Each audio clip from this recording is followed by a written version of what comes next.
Thank you all for attending this lecture on BMX Flatland, past, present, future, and to infinity.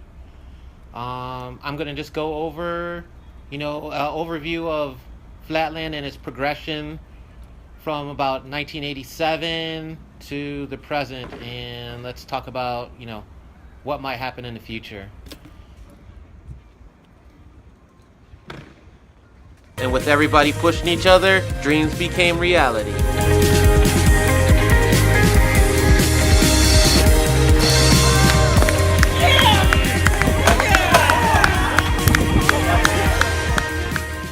So I pretty much entered the scene around 1987. So anything before that, I just kind of learned through some magazines or anything that happened to come through, retro stuff that I've collected. But I really started around 1987. That was the fad for freestyle, as it was called back in those days. Everybody rode everything. It was just about doing tricks on the bike versus racing, going around the track. Rad had just dropped 1986. I think that really, piggybacked off of the E.T. movie that had come out before that, and freestyle was in like full swing. Like there's an explosion.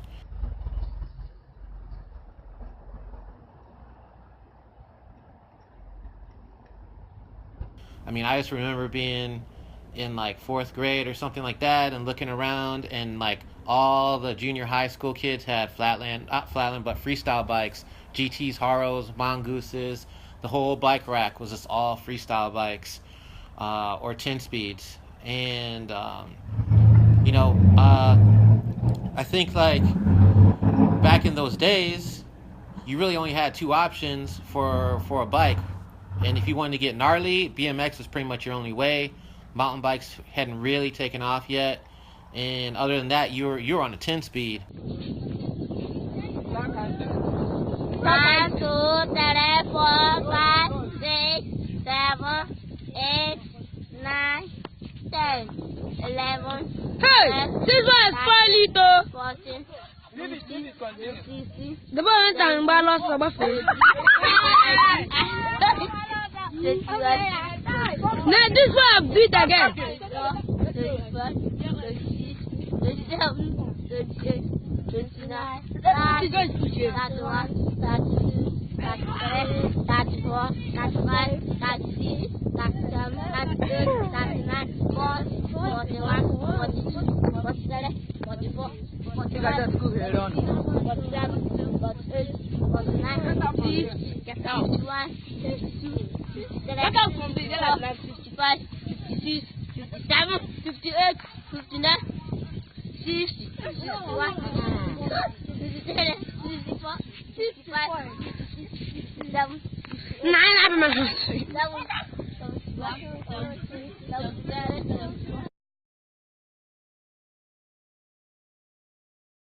and just pedaling around the streets to and from school or whatever.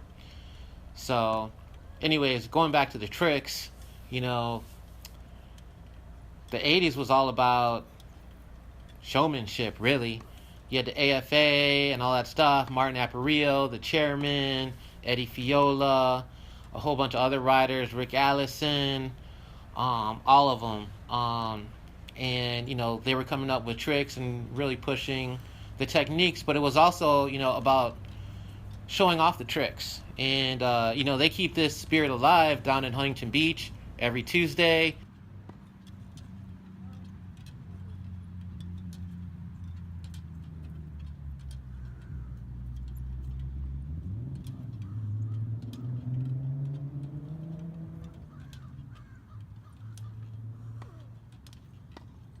One minute coming up.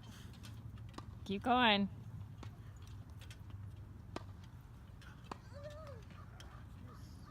Got it.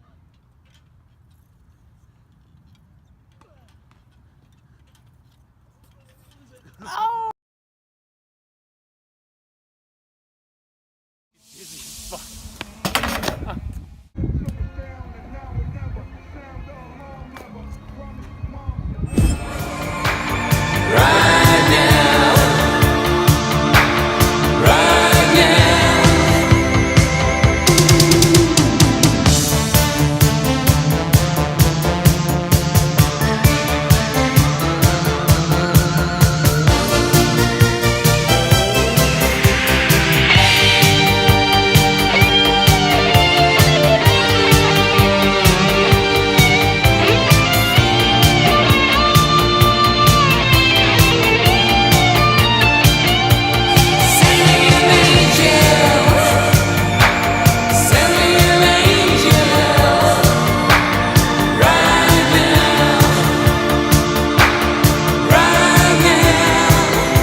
Go down there by the pier. You can see Martin Aparicio, Eddie Fiola, and a whole host of other first generation like Flatlanders out there, keeping it alive, having fun. So if you got time, go down there. But as we move through the 80s, you know, basically between 87 and like 1989, almost all the bass tricks that we still use today were invented. You know, dump trucks, death trucks, hang fives, hitchhikers, cross-footed hitchhikers, all that stuff was pretty much in play. There's still some more techniques that were still to be kind of invented, but the bass tricks, most of them were invented during that time period. Those 2 years between 87 and 89 was an explosion of progression. And I mean, you can just look at like 101 Tricks Part 1 versus 101 Tricks Part 2, and you can see, you know, the level of riding and the techniques that, you know, were on the scene by like 1989. And so it's interesting that, you know, there's that period, and, you know, we really haven't seen an explosion of different moves all the way up to today. It's really more techniques and combinations and links and all that kind of stuff that were developed, you know, from, you know, let's just say like the 90s forward. So, you know, let's start talking about the 90s. You know, the 90s, you know, entered the parking lot era. You know, all of a sudden, you know, all of the, you know, the main big sponsors had already left. We know we had some corporate sponsors in freestyle, and they had like pretty much moved on. I think there was a recession or something going on at that time too. So all of a sudden there was like all these riders, and, you know, not many contests or anything like that, you know, in like 1990. And a lot of the bike companies had kind of scaled back too. So, you know, the fad was over, and now it's just like hardcore riders. And so we enter the parking lot era. That's what I call it. So the parking lot era, people weren't so interested in doing showmen and showing off their tricks. They were basically like flatland scientists trying to progress and push the limits of what could be done on a bike. So, you know, it was a really hardcore era, and, you know, it was really the time when riders took over from the corporate sponsors that had previously been kind of running the infrastructure of Flatland, and, you know, and the rest of BMX too. So, you know, enter the 90s, all of a sudden, you know, Ride BMX comes out. Matt Huffman starts the BS contest. I guess Ron Wilkerson already had like the 2-hip King of Vert contest in the 80s.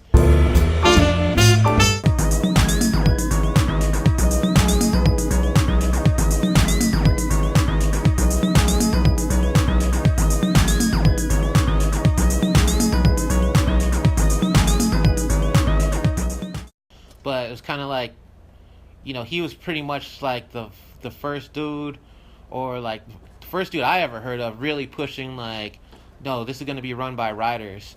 And that was like in the late 80s and kind of into the 90s. But, you know, then Bully came out too also. I think that was around like 89 or something. So by the 90s, you know, it was pretty much all rider run everything. The magazine, you know, Ride BMX came out. Matt Hoffman started the BS contest, and, you know, we were in control. You know, the riders were running this thing. Man, in the 90s, it was like still no rules. You know, everything was underground. If you look at Ride BMX, it still showed Flatland pretty much in equal amounts as they showed, you know, the other disciplines. The disciplines started splitting off, and people started like really taking each discipline to, you know, the highest level, and people started specializing more than before when it was just straight, you know, freestyling. And, the contests were also fundamentally different. So there was no YouTube, there's no social media in the 90s. So if you wanted to see or get new information about freestyle or BMX or anything like that, if you wanted to be up to date, you had to go to the contest to see what the new tricks were and to meet people and all that and to talk to other people. And the first place pro was like $300, so nobody was really interested in trying to like win the money or anything like that.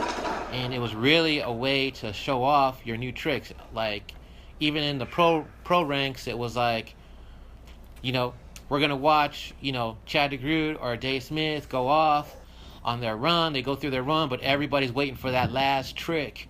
Whether it's gonna be a cross-footed hitchhiker jump to a regular hitchhiker, some new dark side maneuver or whatever. Everybody's waiting to see that new trick, and everyone's going off, and like, man, it's like so much excitement, and everyone's really engaged with the runs. And the progression kept going. You had all these different eras within or phases within the 90s. At the beginning, it was more like the Baco and the Dorkin crew, the Kevin Jones and Chad DeGroot and Mark Hilson, Chris Rye, Mark Eaton, and the rest of the guys over there. And then, around 93, at least for me, it was like that 93 BS contest that I was like, okay, we're in a new era, because the Fugitives showed up. It was just like Edgar Placencia and Dave Smith and whoever else showed up from California at that BS contest, and they were riding totally different. These dudes, instead of doing the long rolling tricks, these dudes were like spinning, doing like flips to one kick glides. Like, dude, it was a whole different approach to riding, and it was like, okay, we're officially in a new era. And then fast forward to like 97, 98, here comes Marty, revolutionized everything again, all different types of techniques and tricks. And so I would say, in my personal opinion, around 1997 is the point where the most varied techniques were being used. And after that point, as we move into the 2000s, some of these tricks kind of, fall off and trail off. 2000s, okay, so wait, back up. Late 90s, we entered the X Games. So now all of a sudden money is being inserted back into the scene. And things go from just underground, hardcore, let's just, promote the sport to, okay, now, there's some money coming in and we can kind of make it. So you're going to see at that point that, basically street, vert especially, were, marketable on TV, much more marketable than what Flatland was on the television screen. And, the magazines kind of followed that, I guess, somebody told me love don't pay the bills, and I guess that's it, but, that's how it went. More and more, the street and the vert and, that kind of stuff got more exposure because that was what was making the money as opposed to Flatland. So Flatland just kept going kept staying in the same spot that it was. Tricks obviously progressing, techniques progressing, riders out there riding hardcore, still into it, still loving it. But as far as the business side of things, the rest of BMX was increasing while Flatland was still more or less the same. So as we move into the 2000s, the X Games are still, developing. The comps all of a sudden start moving into money. There is some money in Flatland too. It's not like there was no money, but it all ended at 2003. That was it. Once Flatland got dropped.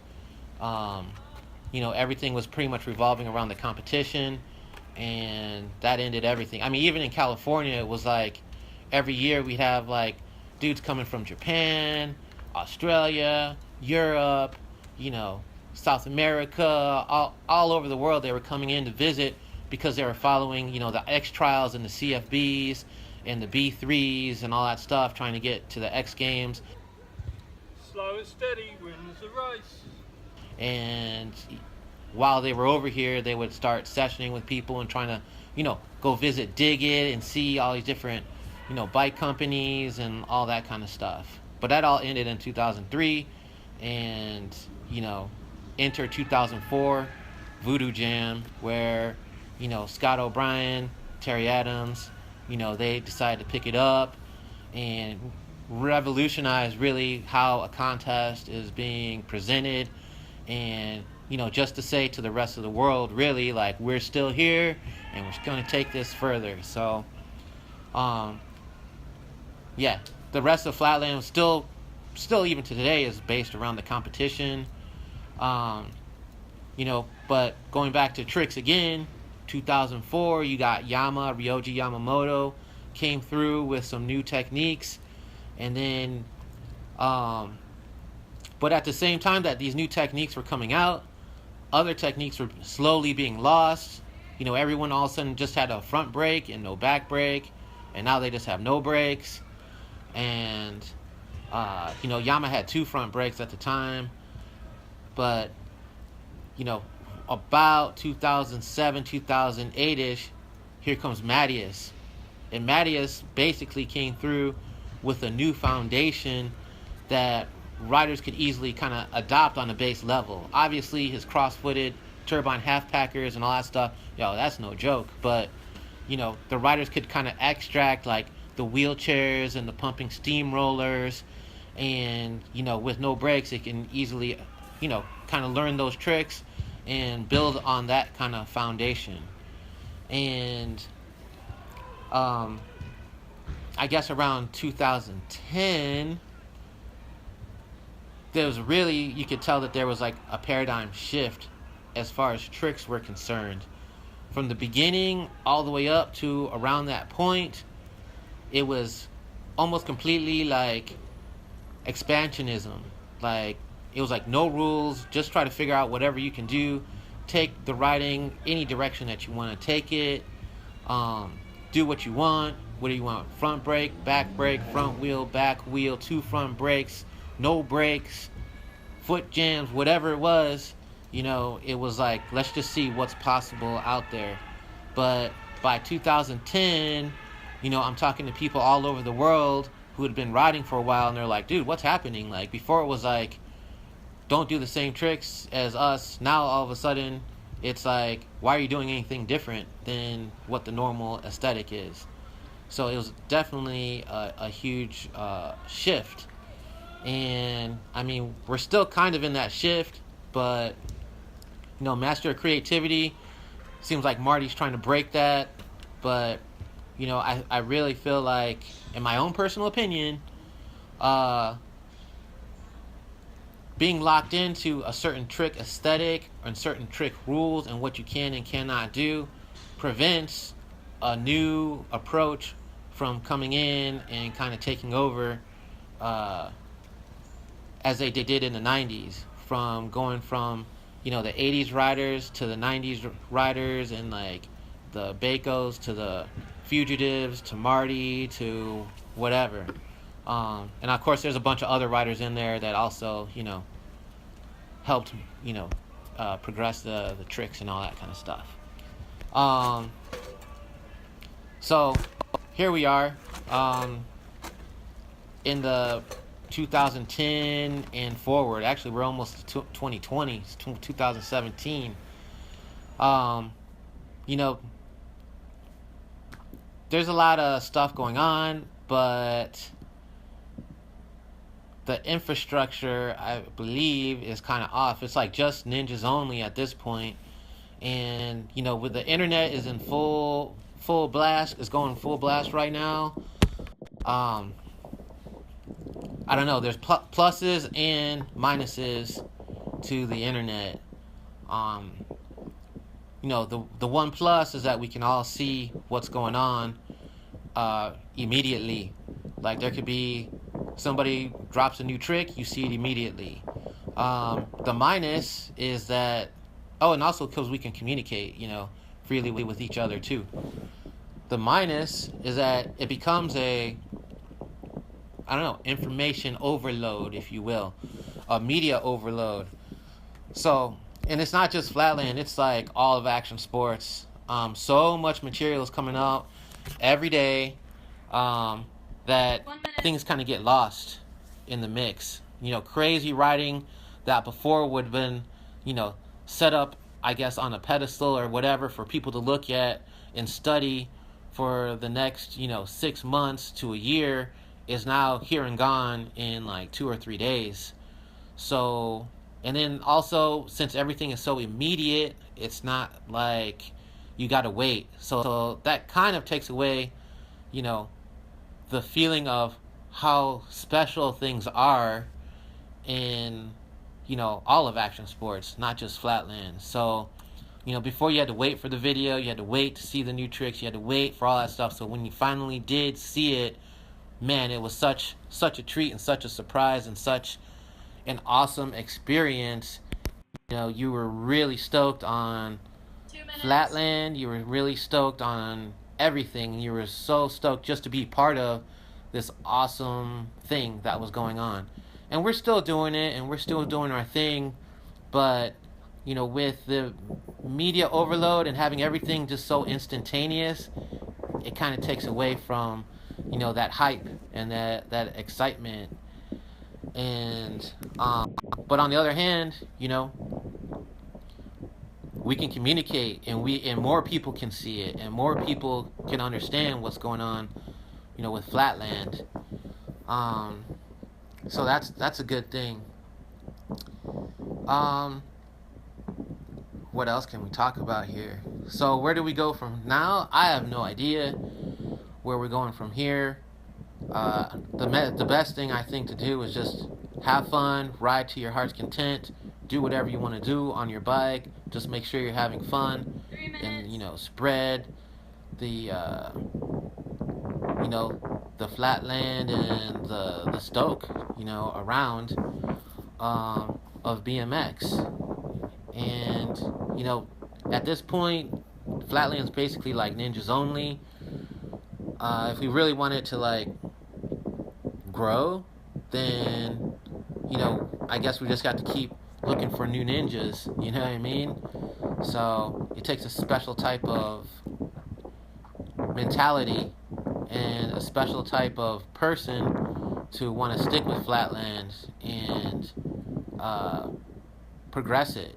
So if you're in it, it seems like you're in it. If you're not, well, I don't know what to say. I don't know, let's see, where are we at? 20 minutes. I guess there's 7 more minutes of riding here, 7 more minutes of infinity rolls that we gotta go through here. What else can we talk about? We can, let's see here. I have no idea what to talk about now. Let's see. We can talk about bikes and the parts. So,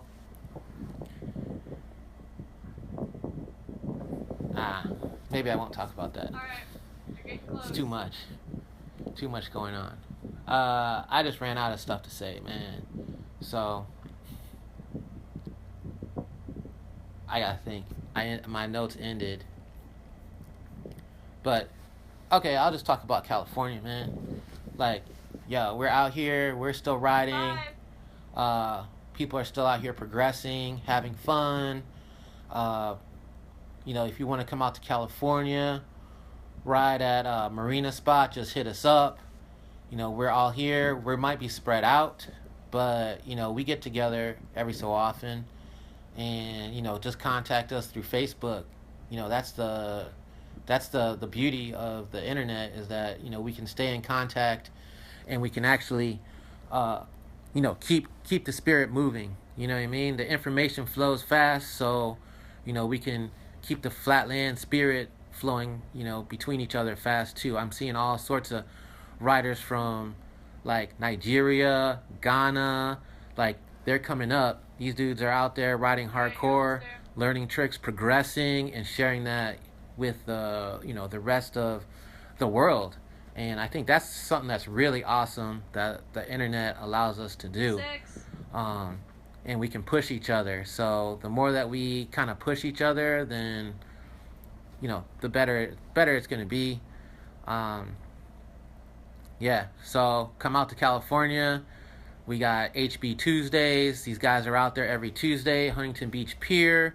See first generation riders.